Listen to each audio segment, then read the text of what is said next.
আর যেই স্বামী ভালো সেই স্বামী সবসময় চিন্তা করে আমার বউটা যদি একটু কটু কথাও বলে, ও যদি একটু কর্কশ হয়, ও কোনো পুরুষের সাথে কথা বলে না, চরিত্র নষ্ট করে না, এমন মহিলা রেখে দেওয়া যায়, ওকে পোষা উচিত, যত্ন করা উচিত। এটা হচ্ছে বুদ্ধিমান স্বামী।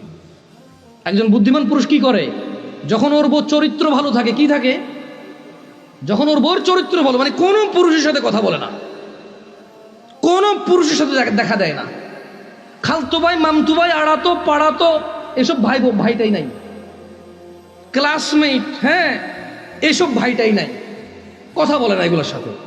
কিন্তু একটু জ্বালা যন্ত্রণা করে জামাইয়ের সাথে, cash cash cash cash cash, যেটা স্বভাব আর কি কিছু কিছু মহিলার, হ্যাঁ করে।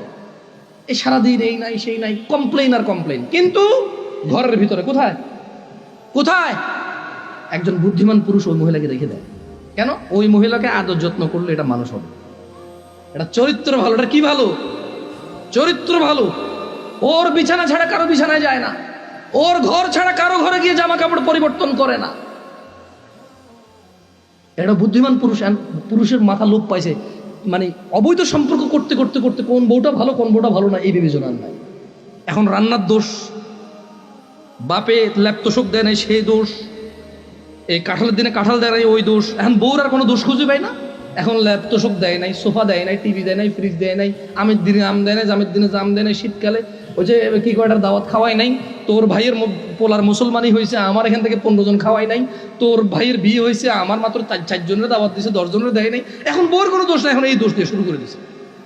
জাহেল পুরুষ ভালো মেয়েদেরকে ওইভাবে সংসার নষ্ট করে।